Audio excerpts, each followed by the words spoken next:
a hablar de los libros que leí durante el mes de marzo. La verdad es que el mes de marzo fue un gran mes en cuanto a lecturas, porque leí 3 libros y aunque a muchos os puedan parecer pocos libros, para mí fueron libros especiales que calaron hondo en mi corazón, sobre todo 2 de ellos, así que ¿qué importa la cantidad cuando hay tanta calidad en un mismo mes?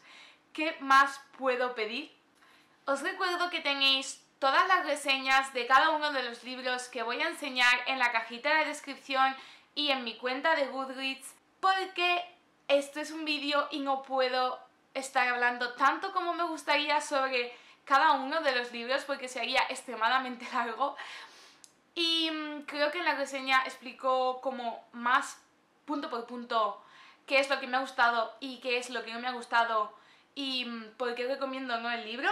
Así que si alguno de estos libros os llama la atención, os recomiendo que vayáis a la reseña porque seguramente allí habrá más contenido sobre ese libro. El primer libro que leí fue La sombra del viento de Carlos Ruiz Zafón. Este libro es el primero de la tetralogía del cementerio de los libros olvidados y empecé a leérmelo porque a finales del 2016 se publicó el último de los libros titulado El laberinto de los espíritus. De hecho, leí este libro aunque lo tenía en casa desde hace muchísimo tiempo porque no paraba de verlo en los canales de Ella no elige y 9 palabras que os dejaré en la cajita de la descripción y hablaban tan bien tanto del libro como de Carlos Ruiz Zafón que me despertaba muchísima curiosidad.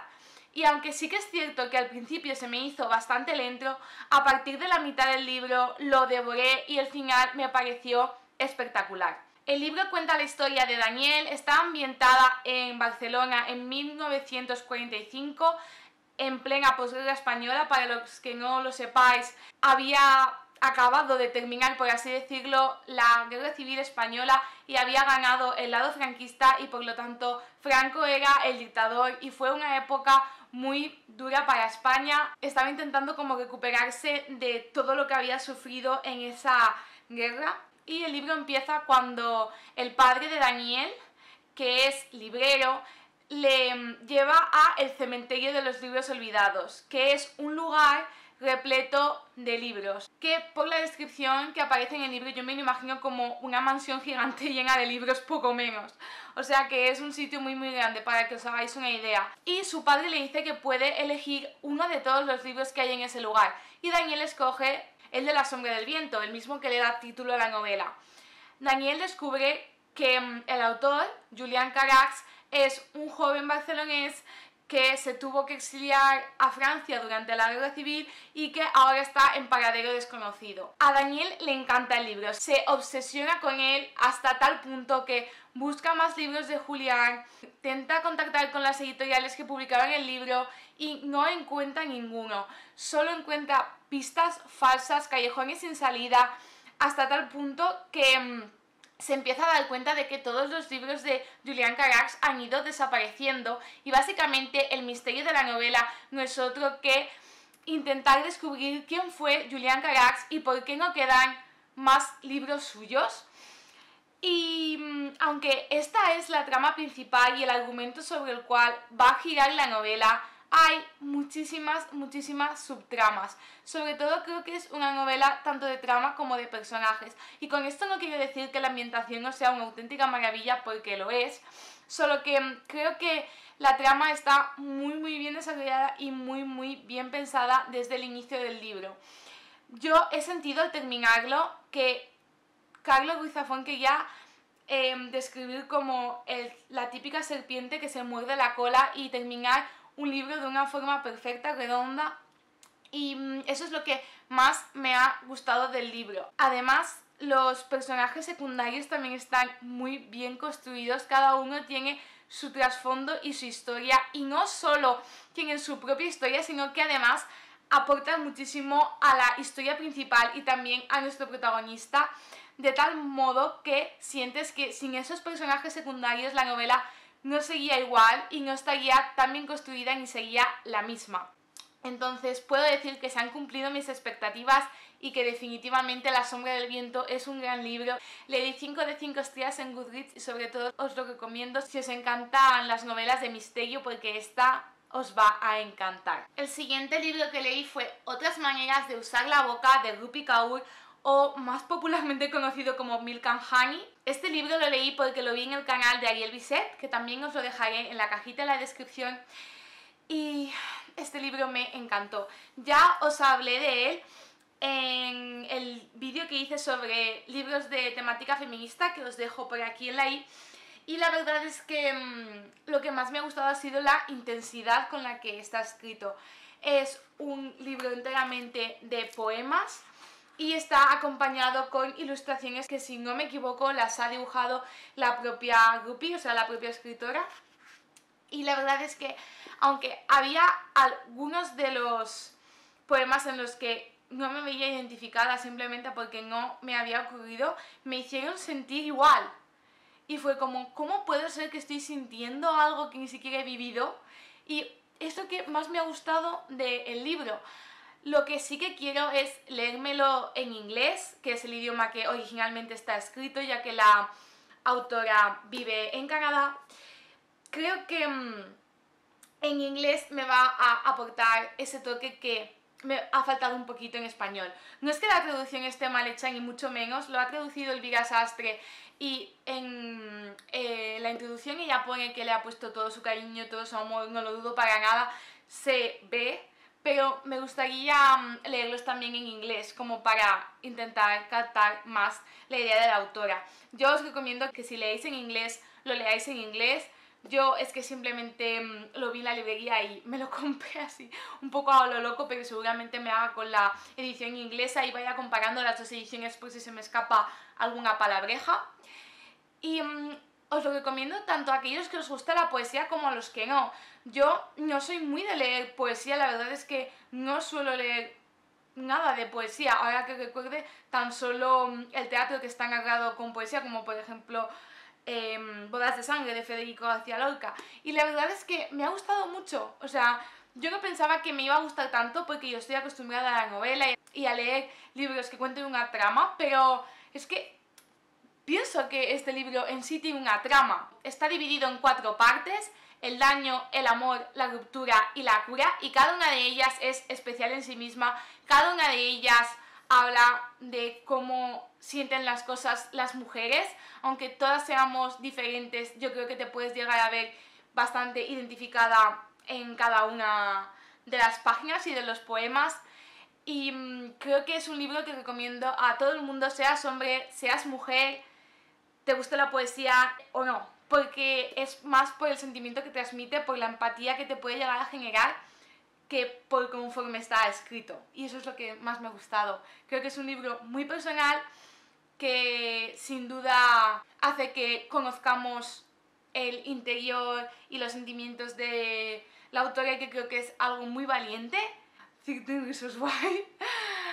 Y le he dado 4 de 5 estrellas en Goodreads, si no recuerdo mal, y la verdad es que os lo recomiendo a todos. Así, sin más. Y el último libro, pero no por ello menos importante para nada, es Americana, de Chimamanda Ngozi Adichie, y es la segunda novela que leo de ella. La primera fue Todos deberíamos ser feministas, que os recomiendo encarecidamente, y me decanté por Americana porque me la regaló mi novio. Mi cuñada se la había leído y le había gustado bastante, y es un libro que, aunque también tenía muchas expectativas, tampoco me ha defraudado para nada. Cuenta la historia de Ifemelu y Obidnye. Son 2 jóvenes nigerianos que viven en Lagos, y aunque la historia empieza desde el punto de vista de Ifemelu, estando ya en Estados Unidos y contándote su pasado como una retrospección, sí que es verdad que hay partes en las que se centran en Ifemelu y partes en las que se centran en Obidnye. Solo que las partes en las que se centran en Ifemelu son mucho más largas que las que se centran en Obidnye. Podría decirse que el narrador va enfocando a los 2 protagonistas, y creo que introduce a Obidnye en el punto en el que tú lo necesitas para entender el por qué. ¿Por qué está Obizne hablando con Ifemelu en ese momento? O el pasado de Obizne para entender por qué reacciona de una determinada forma ante un determinado hecho. Esto de hablar sin spoilers es muy difícil. Y básicamente cuenta la historia de una chica negra nigeriana en Estados Unidos. Y más que un libro sobre feminismo, que sí que tiene tintes feministas, porque si no, no sería Chimamanda, es un libro sobre la raza y el racismo. La protagonista, Ifemelu, tiene un blog en el que va posteando situaciones que le pasan relacionadas con su raza y durante varios años ese es su modo de vida y hace del blog una parte de sí misma y ese aspecto me ha gustado mucho porque me identifico un poco con el canal, aunque yo no vivo de él para nada, pero es algo que me gusta tener y además esa forma de estar expuesta a las redes un tanto peligrosa a veces con los haters y esa parte me ha gustado mucho cómo está escrita y creo que es una parte muy importante de la novela, pero sin duda lo que más me ha gustado es cómo Chimamanda logra llegarte. Es un poco como lo que me pasaba con Rupi Kaur, porque Chimamanda es de esas autoras que mientras la estás leyendo, estás sintiendo, te logra transmitir lo que ella realmente quiere y eso creo que es algo maravilloso y que me ha gustado especialmente. Creo que totalmente es una novela de personajes, ya que la trama llega a ser bastante secundaria. Sí que es verdad que simplemente es una historia en la que se narra la vida de una persona, que podría ser cualquiera de nosotros, cualquier persona negra. Y eso es lo que más me gusta porque llega a ser tan realista que yo he llegado a pensar que es imposible que no se haya basado en alguna de sus experiencias para escribirlo, porque era tremendamente real. Todas las situaciones estaban vividas de una forma tan real y estaban contadas de una forma en la que transmiten tanto que me ha sido imposible no pensar en determinadas ocasiones si lo está escribiendo tan bien es porque lo habrá sentido. Cuando un autor logra cautivarte de ese modo, creo que es maravilloso y que eso le da al libro un valor incalculable. No sé si hay algo que no me haya gustado de esta novela, si os soy sincera. Así como de las otras había algún pequeño contra, de esta no le encuentro. No es algo que sea tan evidente. Sí que es verdad que al principio es un poco lentita. Me ha costado sobre todo engancharme y querer saber más sobre Ifemelu, querer saber más de Obizne. Simplemente porque como era algo tan real, muchas veces no nos atrae tanto como cuando se trata de fantasía, romance, etcétera. Pero una vez conectas con el personaje y empatizas con él, simplemente te es muy difícil dejarlo de lado. Y yo le puse 5 de 5 estrellas en Goodreads, se lo merece totalmente. Y lo recomendaría si estáis buscando una lectura totalmente diferente o empatizar un poco con los sentimientos de la raza negra, con el poder de la mujer, con cómo se siente una persona cuando abandona su casa y va a viajar a otro lugar muy lejano. Y creo que si estáis buscando algo así, os va a encantar. Y bueno, esto ha sido todo, espero que os haya gustado muchísimo el wrap up y os recuerdo que tengo todas y cada una de mis redes sociales en la cajita de descripción y que me encantaría que me siguierais en cada una de ellas y que si os ha gustado el vídeo os suscribierais a mi canal en este botón de por aquí. Nos vemos en el siguiente. ¡Chao!